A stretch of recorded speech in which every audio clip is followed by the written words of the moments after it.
네, 김영환입니다. 같이 다니엘서 계속해서 묵상해 보겠습니다. 시험거리를 감사거리로 삼을 수 있을까요? 쉽지 않죠.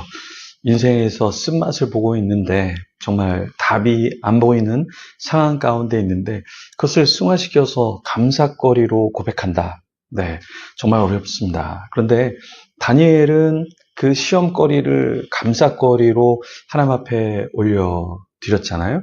다니엘의 친구들도 그랬고요.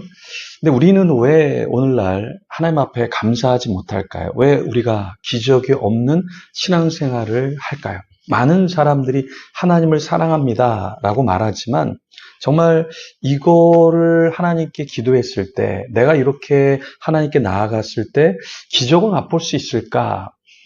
이런 믿음을 갖고 이런 생각을 갖고 나아가는 사람이 거의 없다라는 거예요. 그러니까 믿음의 자리, 기적의 자리에서 포기하고 그냥 하나님을 원망하고 좌절하고 떠나는 경우가 굉장히 많다라는 거죠.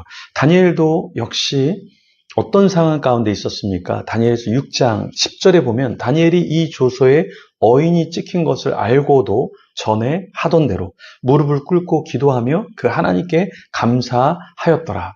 다니엘이 지금 어떤 상황이냐면 왕이 이제 내 금신상에 절을 해야 돼. 내 만든 법도를 너는 지켜야 돼. 이렇게 이야기했을 때 조서에 어인이 찍혔다라는 것은 왕의 명령이라는 거죠.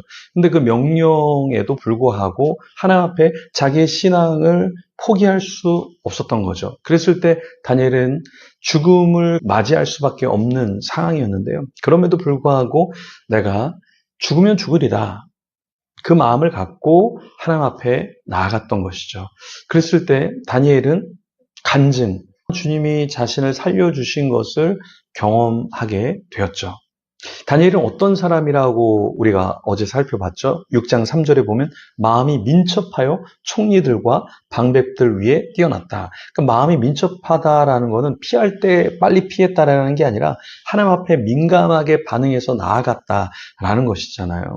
그러니까 권력의 정점에 서 있었잖아요. 다니엘이. 시기와 질투를 받았습니다. 그러면 그 권력을 계속해서 유지하려고 그러면 민첩하게 사람들이 원하는 게 뭔가, 시대가 원하는 게 뭔가, 그것을 빨리 파악해서 그대로 움직이면 됐잖아요. 근데 다니엘은 그렇게 하지 않았다라는 것이죠. 6장 7절에 보면 30일 동안에 누구든지 왕 외에 무엇을 구하면 사자굴에 던져 넣기로 한 것이니이다. 30일 동안만 조금 조심했으면 되었을 텐데요. 다니엘은 그런 것을 생각하지 않고 위협 앞에서 그냥 예전에 했던 대로 하나님께 기도했다라는 거예요. 여러분, 우리가 신앙생활 할 때 주의를 지킨다. 혹은 내가 세상에서 사람들하고 구별되기 위해서 술과 담배를 내가 하지 않겠다. 이러한 신앙에 내가 어떠한 잣대가 있을 때 그것을 세상 사람들이 위협하니까 포기하는 게 아니라 끝까지 나에게 있는 그 영적인 경건의 습관을 유지하려고 하는 것. 네, 그게 신앙이라는 거죠. 다니엘은 자신의 목소리를 낼 수 있었지만 침묵하면서 하나님을 향해서 기도하면서 하나님을 경배했다라는 것입니다. 6장 16절에 보면 이런 말씀이 있어요. 내가 항상 섬기는 내 하나님이 너를 구원하시리라. 사자굴에 던져지는 마당에 하나님이 너를 구원하실 거야 라는 말이 오히려 굉장히 비수처럼 꽂혔을 수도 있습니다. 야, 너 하나님 믿어? 그럼 네 하나님이 너를 구원해 주겠지. 내가 너를 괴롭힐 거야 라고 했을 때 그런 말이 굉장히 힘들었을 거예요. 네, 다니엘은 어떤 사람이었습니까? 6장 23절에 이는 그가 자기 하나님을 의뢰함이었더라. 다니엘은 여전히 하나님을 의뢰했다라는 겁니다. 이런 다니엘이 결국에 기적을 맛보았던 것이죠. 그러니까 우리도 하나님 앞에 기적을 맛보기 원합니다. 하나님의 역사가 있기를 원합니다. 그런데 우리는 이런 어려운 자리에서 견뎌내지 못하는 거예요. 회피하려고 하는 것이죠. 다니엘은 전에 하던 대로 예루살렘을 향하여 하나님께 감사했습니다. 환경이 어떻든 간에 하나님께 감사를 일단 먼저 했다라는 것이죠. 어떤 염려, 어떠한 어려움이 있습니까? 우리는 지금 없더라도 앞으로 1년 뒤에, 5년 뒤에, 10년 뒤에 역경이 올 거예요. 어려움이 있을 거예요. 사람들이 나를 미워할 거예요. 세상이 나를 미워할 거예요. 세상에서 내가 원하는 대로 되지 않을 겁니다. 그렇지만 우리가 묵묵히 하나님 앞에서 헌신하고 주님이 부르신 그 길을 갈 때 하나님 앞에서 우리가 간증자가 될 줄 믿습니다. 6장 26절에 이런 말이 있어요. 내가 이제 조서를 내리노라. 그는 사시는 하나님이시오. 그의 나라가 멸망하지 아니할 것이요. 그의 권세는 무궁할 것이며.